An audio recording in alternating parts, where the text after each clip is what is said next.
معزز خواتین و حضرات، آج کی اس ویڈیو کے اندر ہم جانیں گے کہ بارہ سنگھا کس قسم کا جنگلی جانور ہوتا ہے اور بارہ سنگھا مچھلی سے محبت کیوں کرتا ہے، اور مچھلی کا شکار کرنے والے بارہ سنگھا کی کھال پہن کر مچھلی کا شکار کیوں کرتے ہیں، اور بارہ سنگھا سانپ کیوں کھاتا ہے، اور جب اس کو سانپ ڈس لیتا ہے تو اس کی آنکھوں سے جو خون نکلتا ہے اس کی کیا قدر و قیمت ہوتی ہے، اور شکاری بارہ سنگھا کو سیٹی، راگ اور ساز بجا کر کیوں شکار کرتے ہیں، اور بارہ سنگھا کے سینگ کتنے قیمتی ہوتے ہیں، اور بارہ سنگھا سانپ کھانے کے بعد پانی کیوں نہیں پیتا۔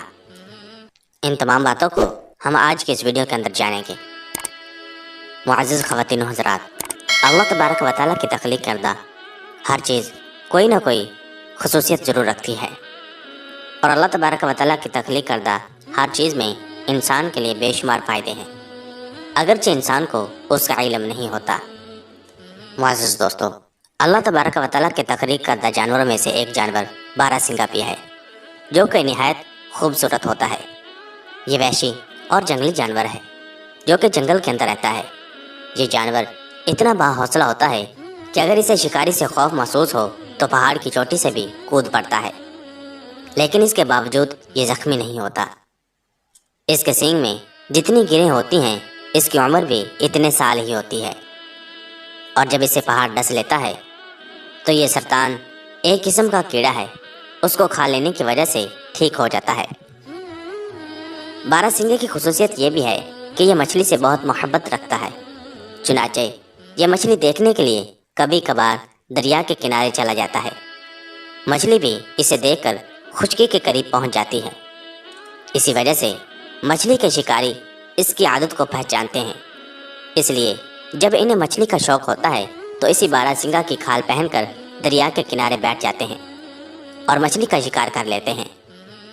معزز دوستو، یہ بارہ سنگھا سانپ کھانے کا عادی ہوتا ہے، چنانچہ جہاں کہیں بھی اسے سانپ نظر آ جائے یہ فوراً کھا لیتا ہے، اور کبھی کبھار ایسا بھی ہوتا ہے کہ سانپ بارہ سنگھا کو ڈس لیتا ہے تو اس کی آنکھ سے دو چھوٹے نکرا کے برابر خون نکلتا ہے، جس کی وجہ سے اس کی آنکھ میں انگلی کے برابر سوراخ بن جاتا ہے جس میں انگلی ڈالی جا سکتی ہے۔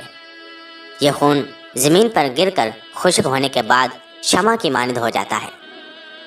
لوگ اس خون کو سانپ کے زہر سے بچنے کے لیے تریاک کے طور پر یعنی کہ دوا کے طور پر استعمال کرتے ہیں، اور اس کو تریاک حیوانی کہا جاتا ہے۔ چنانچہ سب سے عمدہ تریاک زرد رنگ کا ہوتا ہے۔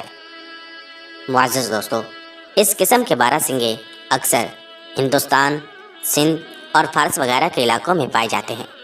جب اس خاص قسم کے بنے ہوئے تریاک کو سانپ یا بچھو کے ڈسنے کی جگہ پر لگایا جائے تو بے حد فائدہ مند ہوتا ہے۔ اسی طرح اگر کسی نے زہر پی لیا ہو تو اس وقت تریاک کا پینا بے حد نفع بخش ہے۔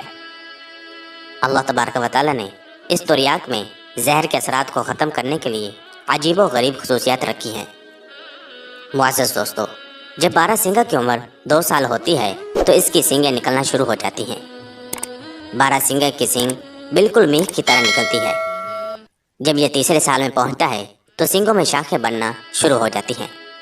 اس طرح 6 سال تک سینگوں کی شاخ در شاخ نکلتی رہتی ہیں، یہاں تک کہ اس کی دونوں سینگیں 2 گھنے درختوں کی طرح خوشنما معلوم ہوتی ہیں۔ بارہ سنگھا کی یہ خصوصیت ہے کہ ان مراحل سے گزرنے کے بعد ایک نیا دور شروع ہوتا ہے کہ اس کی دونوں سینگیں ہر سال گر جاتی ہیں اور پھر دوبارہ اگ آتی ہیں۔ بارہ سنگھا اپنی سینگوں کی مضبوطی کے لیے سورج کی دھوپ میں تھوڑی دیر کے لیے حرارت حاصل کرتا ہے۔ حکیم ارسطو نے لکھا ہے کہ شکاری بارہ سنگھے کو سیٹی، راگ اور ساز سے شکار کرتے ہیں۔ اس کی وجہ یہ ہے کہ جب وہ باجا سنتا ہے تو اسے نیند نہیں آتی۔ شکاری اسے باجے سے اس قدر مست کر دیتے ہیں کہ وہ مدہوش ہو جاتا ہے۔ چنانچہ جب شکاری دیکھتے ہیں کہ اس کے دونوں کان سن ہو گئے ہیں تو اسے پیچھے سے آ کر پکڑ لیتے ہیں۔ معزز دوستو، اس کی سینگ بالکل ٹھوس ہوتی ہے۔ یہ جانور بزدل ہوتا ہے لیکن پھر بھی باروب نظر آتا ہے۔ یہ سانپوں کے کھانے کا شوقین ہوتا ہے اور سانپوں کو دم کی طرف سے کھانا شروع کرتا ہے۔ بارہ سنگھا ہر سال اپنے سینگوں کو چاٹتا ہے، غالباً یہ سینگوں کو ہر سال اللہ تبارک و تعالیٰ کے الہام سے جاڑتا ہے، اس لیے کہ اللہ تبارک و تعالیٰ نے اس کے سینگوں میں عجیب و غریب فائدے رکھے ہیں۔ لوگ بارہ سنگھا کے سینگوں سے موذی جانوروں کو بھگاتے ہیں۔ اس کے سینگوں میں یہ تاثیر بھی موجود ہے کہ اس سے ولادت میں آسانی ہوتی ہے، لہٰذا حاملہ عورتیں اس سے فائدہ حاصل کرتی ہیں۔ اگر بارہ سنگھا کے سینگ کا کچھ حصہ جلا کر شہد میں ملا کر چاٹ لیا جائے تو پیٹ کے کیڑے نکل جاتے ہیں۔ علامہ تمیری رحمۃ اللہ تعالی علیہ فرماتے ہیں کہ یہ جانور نہایت فربا اور موٹا تازہ ہوتا ہے، اور اگر اسے بھاگنے کا موقع مل جائے تو یہ شکاری سے بچ کر فرار ہو جاتا ہے۔ معزز دوستو، بارہ سنگھے میں ایک عجیب و غریب خصوصیت یہ بھی پائی جاتی ہے کہ بارہ سنگھا چونکہ سام کھانے کا عادی ہوتا ہے، اور جب یہ سام کھا لیتا ہے تو اس میں گرمی بھڑک اٹھتی ہے، چنانچہ وہ اس حالت میں پانی ڈھونڈتا رہتا ہے، لیکن پانی مل جانے پر بھی وہ پانی نہیں پیتا بلکہ برابر سانس لیتا رہتا ہے، اس لیے کہ وہ اگر اس حالت میں پانی پی لے تو پانی اور زہر پیٹ میں ایک ساتھ جمع ہو جائیں گے، جس سے اسے ہلاکت کا خطرہ ہوتا ہے۔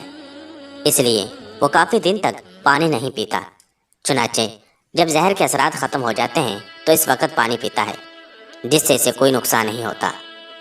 معزز دوستو، بارہ سنگھا کا شرعی حکم یہ ہے کہ بارہ سنگھا کا گوشت حلال ہے، اس لیے کہ اس کا شمار پاکیزہ جانوروں میں ہوتا ہے، جیسے پہاڑی بکرا وغیرہ۔